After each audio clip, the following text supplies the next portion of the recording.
Polda Metro Jaya beberapa waktu yang lalu ya sudah menyampaikan bahwa mereka menolak ya. Kami belum melakukan gugatan, mereka sudah menolak. Artinya ini kan ada apa-apanya nih kan. Tahun 2026 ini ya, saya bersama Mas Dr. Roy Suryo itu kami sama-sama mencanangkan bagaimana kita berdua ini membantu negara untuk menyelesaikan kasus kontroversi ijazah Joko Widodo. Jadi konsep kami di tahun 2026 itu adalah menyelesaikan kasus kontroversi ijazah ini demi martabat bangsa dan negara ini. Kita ingin, visi misi kita di tahun 2026 ini adalah kita ingin agar kasus kontroversi ijazah ini selesai dengan bermartabat, menjaga martabat semuanya, semua pihak yang terlibat ya, baik dari kami yang ditersangkakan maupun dari pihak mantan Presiden RI ke-7 Joko Widodo juga ya. Kita bermaksud, kita bertujuan untuk membantu negara ini. Nah, salah satu hal yang ini akan menjadi sebuah, mudah-mudahan ini terobosan ya. Ini sebuah breakthrough yang saya bersama Mas Roy Suryo itu lakukan, itu adalah melakukan gugatan sengketa kepada PPID Polda Metro Jaya melalui sidang KIP ya, yang Komisi Informasi yang relevan dengan Polda Metro Jaya yaitu DKI Jakarta. Dan alhamdulillah kami sudah mendapatkan akta registrasi sengketa ya, akta registrasi sengketa sudah kami dapatkan yang saya bacakan ya. Jadi Komisi Informasi Provinsi DKI Jakarta. Mengapa kami ke KIP DKI Jakarta? Sekali lagi karena yang menyampaikan laporan polisi kepada kami itu ke Polda Metro Jaya. Jadi relevansinya adalah pada KIP DKI Jakarta. Akta registrasi sengketa pada hari ini Selasa tanggal 12 bulan Mei tahun 2026 telah dicatat dalam buku registrasi sengketa informasi perihal permohonan penyelesaian sengketa informasi publik dengan nomor 00225 KIP DKI PS 2026 yang diajukan oleh KRMT Roy Suryono Todiprojo dan Tifauzia Tiasuma atau saya sendiri Dr. Tifa. Selanjutnya disebut sebagai pemohon terhadap Kepolisian Daerah Metro Jaya atau Polda Metro Jaya, selanjutnya disebut sebagai termohon. Penetapan hari sidang sengketa tersebut akan dilakukan setelah permohonan tersebut selesai dicatat di dalam buku register sengketa informasi. Komisi Informasi akan memberitahukan perihal penetapan hari sidang kepada pemohon dan termohon. Demikian akta ini dibuat dan ditandatangani oleh Panitera Komisi Informasi Provinsi DKI Jakarta. Dengan demikian, sejak kami mendapatkan akta registrasi ini, maka sidang sengketa antara saya, Dr. Tifa dengan Bapak Roy Suryo terhadap Polda Metro Jaya itu akan segera berlangsung dalam hitungan hari. Dan insya Allah bersama dengan saya adalah tim pembela Dr. Tifa atau TPDT yang koordinatornya Pak Abdul Katiri, dan bersama Pak Burhanuddin, Sarjana Hukum, kemudian Pak Dedi Suardadi, kemudian Pak Denny Apriandi, dan Pak Muhammad Rifai beserta dengan berorganisasi nanti bersama dengan tim Troya ya, tim Tifa Royce Advokat dan Tokham, yaitu tim pribadi dari Pak Roy Suryo. Nanti kami akan bersama-sama mempersiapkan diri untuk maju dalam sidang tersebut. Nah, adapun materi yang kami sengketakan itu adalah terkait dengan apa yang sudah disampaikan berkali-kali oleh Polda Metro Jaya sendiri, yaitu 709 dokumen bersama dengan 1 ijazah Joko Widodo yang saat ini posisinya disita oleh Polda Metro Jaya. Nah, Polda Metro Jaya beberapa waktu yang lalu ya sudah menyampaikan bahwa mereka menolak ya. Kami belum melakukan gugatan, mereka sudah menolak. Artinya ini kan ada apa-apanya nih kan. Belum kita gugat, mereka sudah menolak. Jadi mereka sudah merilis bahwa Polda Metro Jaya menolak permintaan Roy Suryo CS atas 709 barang bukti ijazah Jokowi ya. Nah, kami berpegangan kepada undang-undang karena Undang-Undang Keterbukaan Informasi Publik mempersyaratkan bahwa dokumen yang menjadi area publik ya itu adalah punya kewajiban untuk dibuka. Apalagi kami legal standing kami itu jelas bahwa kami ditersangkakan atas dasar 709 dokumen ini. Artinya legal standing kami itu sangat jelas. Legal standing kami berdua itu sangat jelas. Dan apalagi beberapa kali ya di dalam beberapa kesempatan termasuk pada gelar perkara, Polda Metro Jaya sudah berkali-kali berulang kali itu menyatakan tentang 709 dokumen bersama dengan 130 saksi, bersama dengan 25 ahli ya. Dan justru itulah yang membuat kami berpikir bahwa Polda Metro Jaya ini memberikan clue kepada kami untuk melakukan investigasi atas 709 dokumen ini, dan itu kami lakukan. Kami berdua ini peneliti, jadi jangan dikasih barang, jangan dikasih data gitu ya. Tentu saja kami sudah melakukan investigasi terhadap 709 dokumen ini ya, termasuk supaya masyarakat semuanya tahu ya bahwa ada surat yang sudah kami layangkan dalam hal ini ke UGM ya.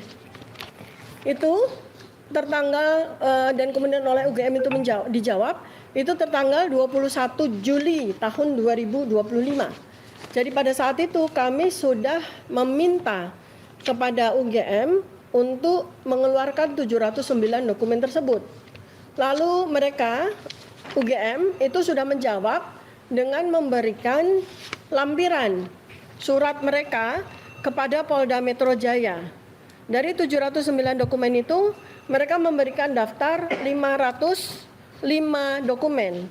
Tetapi anehnya, 505 dokumen itu, sebagian besar itu mereka hitamkan. Ya, sebagian besar itu mereka hitamkan. Nah, ini juga masih menjadi tanda tanya di kami. Yang menghitamkan ini siapa? Apakah pihak UGM? Ya, apakah pihak Polda Metro Jaya? Ya, artinya ini mereka sebetulnya adalah mengikuti undang-undang tetapi hanya sebagian. Nah, ini kan sesuatu yang sangat aneh sekali lagi. Sebab mereka itu mengikuti undang-undang karena undang-undang mempersyaratkan mereka memberikan dokumen publik ya kepada siapapun juga yang memberikan permohonan. Tetapi anehnya adalah sekali lagi mereka memberikannya sepotong-sepotong. Karena sebagian besar dari dokumen tersebut mereka hitamkan. Nah, ini nanti pada sidang KIP itu sebagaimana yang sudah terjadi dan sudah sukses ya, yaitu seorang ilmuwan administrasi publik bernama Pak Dr. Bonatwa Silalahi bersama juga ada tim Bonjowi ya yang dimotori oleh Dr. Leoni Lydia ya, seorang ahli IT. Itu juga sudah melakukan hal yang kurang lebih sama tetapi dengan konsep yang berbeda. Tujuan mereka adalah ijazah ya. Dan kemudian mereka diberikan keberhasilan yaitu ijazah itu keluar kan gitu ya. Nah, sekarang untuk kami sendiri kepentingan kami berdua, saya dan Mas Roy Suryo adalah 709 dokumen ini. Ya, 709 dokumen ini dan analoginya adalah kalau Pak Dr. Bonatwa Silalahi, Ibu Dr. Leoni Lydia dan kawan-kawan Bonjowi itu mendapatkan hak wewenang sebagai warga negara untuk mendapatkan dokumen yang mereka minta, maka tentu saja di sini pun analogi akan berlangsung. Sehingga kami pun juga insya Allah demi kepentingan masyarakat, demi kepentingan bangsa dan negara ini kami akan bisa mendapatkan 709 dokumen yang ditolak oleh Polda Metro Jaya. Nah, oleh karena itu maka kami maju kepada sidang sengketa KIP ini. Dan tujuannya adalah mudah-mudahan dengan cara ini maka kita bisa bersama-sama menyelesaikan kasus ini dengan cepat. Karena sebagaimana juga yang sudah saya sampaikan juga pada salah satu sosial media di X saya sampaikan bahwa kunci penyelesaian kasus kontroversi ijazah ini terletak pada 3C. Ya, 3C. Clean, clear, credible. Ya. Jadi clean dokumen, ya. Clear prosedur dan credible saksi dan ahli. Kredibilitas saksi dan ahli. Dan itu yang akan kita kejar sampai kasus ini selesai, ya. Nah, pada kasus sengketa yang nanti akan kami majukan pada sidang KIP ini kita berhubungan dengan clear dokumen, ya. Jadi dokumen yang 709 dokumen ini harus clear betul. 709 dokumen ini harus clear betul. Maka pada tahapan pertama yang kami minta, jadi kami akan step by step ya, bukan langsung begitu aja. Jadi tahap pertama yang kami minta pada sidang tersebut adalah daftar 709 dokumen tersebut. daftar 709 dokumen tersebut sebagaimana yang sudah kami minta kepada UGM dan diberikan daftar tetapi dihitamkan ini. Nah, dari daftar ini ya sebagai peneliti dan kami juga sudah punya network dan sudah kami mulai ya penelitian kami terkait dengan 709 dokumen itu, maka insya Allah kami akan membantu negara ini untuk membuka misteri maupun jawaban-jawaban yang diperlukan untuk menjawab kontroversi yang terkait dengan ijazah mantan Presiden Joko Widodo ya.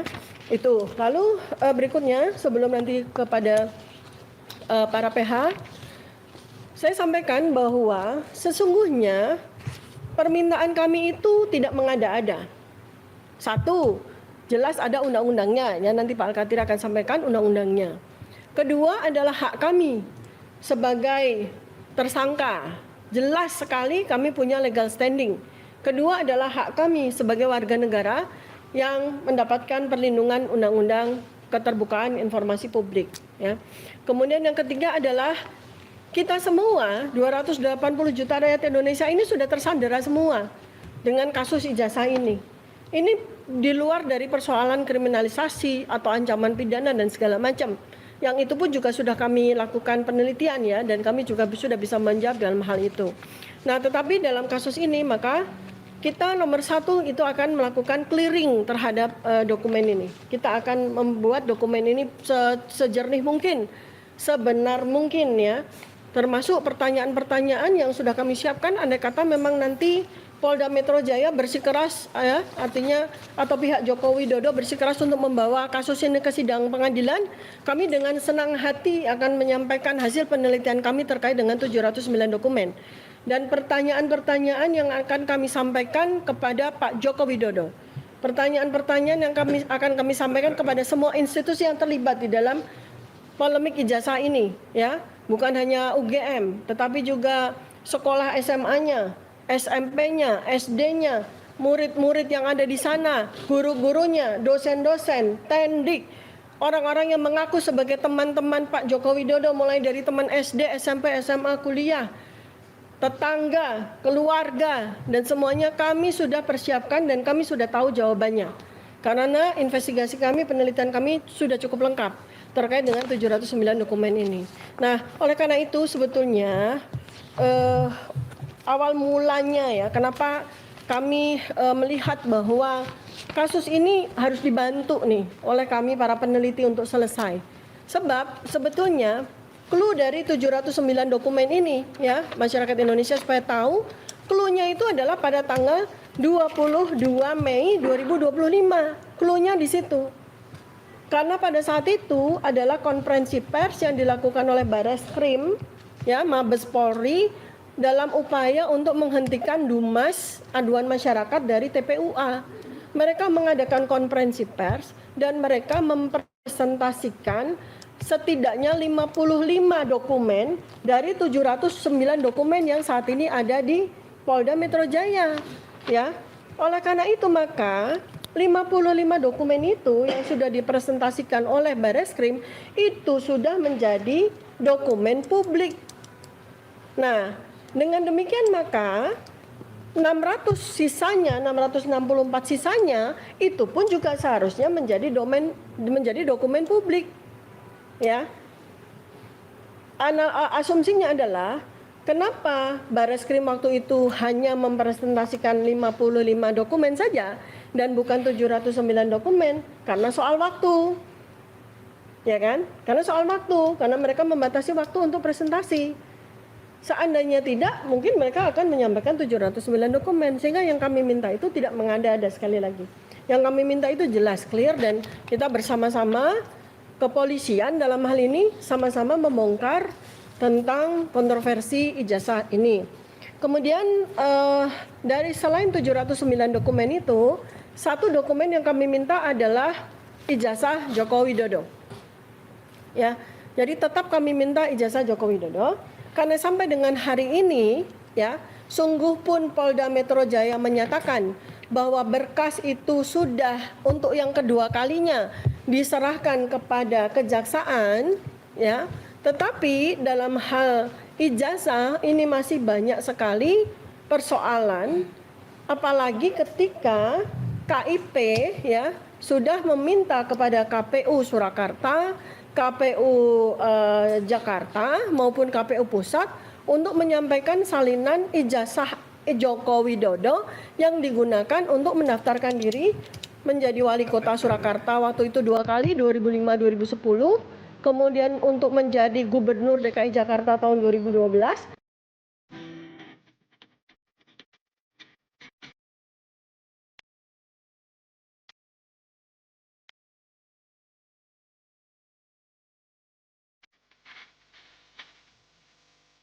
Kan versi dari kader PSI yang namanya Dian Sandi ya, saya mengesampingkan karena itu bukan, saya anggap itu bukan fakta. Yang saya perhatikan, yang saya jadikan sebagai sebuah evidence ya, atau data ya, itu adalah pertama adalah versi ijazah yang dikeluarkan oleh UGM sendiri secara resmi. Dikeluarkan waktu itu oleh Dekan Fakultas Kehutanan UGM tahun 2022 bulan Oktober. Kemudian setelah itu adalah dokumen yang disampaikan, 2 dokumen yang disampaikan ya, 2 jenis loh ini, 2 versi ijazah yang disampaikan oleh Bareskrim. Versi pertama adalah versi yang ditampilkan di layar ya, di layar. Ini versi pertama dan ini versinya beda. Dan kemudian versi kedua yang ditampilkan di pojok yang dipegang oleh kerabat dari Joko Widodo. Ini juga versinya beda. Selain itu tambahan lagi adalah versi ijazah yang dikeluarkan oleh KPU. Ini adalah versi salinan dari yang diterima oleh Pak Bonato Asilalahi. Nah, inilah yang membuat kami bersemangat sekali ya untuk menyelesaikan kasus kontroversi ijazah Joko Widodo karena kami sudah mendapatkan jawabannya ya. Nah, jadi itu yang pertama kali untuk saya sampaikan kepada masyarakat Indonesia melalui media-media yang hadir ini adalah bahwa kami sekarang di tahun 2026 akan melakukan sebuah breakthrough atau terobosan, yaitu kami melakukan sengketa kepada Polda Metro Jaya dalam kaitan dengan 709 dokumen. Dan insya Allah apa yang kami lakukan ini bukan hanya sekedar untuk membebaskan kami dari belitan kriminalisasi yang tak berujung seperti sekarang, bukan, tetapi betul-betul demi martabat bangsa dan negara ini, serta menjaga marwah dari keadilan berdasarkan undang-undang negara yang kita cintai itu ya. Kemudian yang kedua ya, ini mau dibahas dulu tentang ini pasal-pasal atau langsung? Pasal-pasal. Oke. Yang kedua adalah tentang bahwa pada tanggal 30 Maret ya, saya termasuk saya itu menerima salinan ya, menerima tembusan itu tanggal 30 Maret ya 2026 itu tembusan dari Polda Metro Jaya ya 30 Maret 2026 kami menerima tembusan ya yang ditujukan kepada Kajati Daerah Khusus Jakarta. Ini menarik sekali karena ternyata surat tembusan ini adalah sprindik baru, surat perintah penyidikan baru ya, baru yang berbeda dengan sprindik lama yang berjalan sejak 30 April 2025, di mana kami mengikuti selama 1 tahun itu ya, mulai dari kami diperiksa sebagai klarifikator untuk mengklarifikasi, lalu naik menjadi saksi, lalu naik lagi menjadi terlapor, lalu naik lagi menjadi tersangka. Itu adalah berdasarkan sprindik lama. Lalu pada tanggal 30 Maret 2026 pada saat berkas itu oleh Polda Metro Jaya diserahkan kepada kejaksaan, mereka memunculkan sprindik baru. Ini adalah sesuatu yang sangat aneh. Berarti Polda Metro Jaya itu menerbitkan 2 sprindik dan itu tidak bisa. Karena kalau ada sprindik baru, maka sprindik lama itu gugur. Artinya apa? Dengan sprindik baru ini, maka status kami sebagai tersangka itu beserta berkas-berkas semuanya yang katanya kurang lebih 5 meter itu yang dibawa dari Polda ke Kejaksaan itu pun juga sudah tidak berlaku lagi. Sehingga ketika Polda Metro Jaya itu mengeluarkan sprindik baru, maka persoalan ini, kasus hukum ini harus dibawa ke titik nol. Dasar apa yang kami sampaikan selain persoalan sprindik yang nanti akan diperjelas lagi ya secara undang-undang oleh para pihak kami, Apalagi ketika kemudian setelah kami pelajari isi dari sprindik ini memuat pasal-pasal yang mentersangkakan kami atau pasal-pasal yang kemudian menjadikan kami terjerat hukum itu ternyata pasal-pasalnya beda dengan sprindik lama. Nah ini kan aneh sekali. Jadi ada orang-orang, sekelompok orang yang ditersangkakan dengan pasal-pasal A, B, C, D ya pada sprindik yang satu, lalu kemudian tiba-tiba muncul sprindik baru dengan pasal E, F, G, H, tetapi orang yang ada di dalam surat sprindik baru ini itu orangnya sama statusnya sebagai tersangka. Nah ini kan luar biasa ini. Ini adalah sebuah yang saya katakan sebagai kezoliman. Ini zolim ini. Kalau kita tidak bersama-sama memberikan katakanlah pencerahan kepada masyarakat, kami takut apa yang terjadi ini ya, sebuah kesewenang-wenangan ini akan terjadi juga pada masyarakat yang lain gitu. Nah, menjadi sebuah presiden buruk sekali gitu ya. Nah, nanti selanjutnya akan diperjelas ya. Nah, terus yang menarik lagi pada sprindik baru ini ya, teman-teman, saya ingatkan ya bahwa sejak 30 April 2025 kami itu dilaporkan polisi oleh 5 pihak. Pertama adalah oleh mantan Presiden Joko Widodo, kedua oleh orang bernama Andi Kurniawan, ketiga adalah orang bernama Lech Chumanan, keempat adalah orang bernama Maret Samuel Sueken ya. Yang dua orang Andi Kurniawan dan Maret Samuel Sueken itu nggak pernah ketahuan jati dirinya ya. Kalau Lech Chumanan sering sekali itu dia kemana-mana, ke podcast, ke media. Nah, sampai tanggal 15 Desember 2025 ketika gelar perkara, setiap kali saya diperiksa, baik saya sebagai terlapor, sebagai saksi maupun sebagai tersangka, saya selalu bertanya, mana Pak laporan polisi kepada pemeriksa? Saya tanya, saya mau tahu orang ini, Joko Widodo itu melaporkan saya dengan pasal apa? Andi Kurniawan melaporkan saya dengan pasal apa? Samuel Maret Sueken juga, Lech Chumanan juga.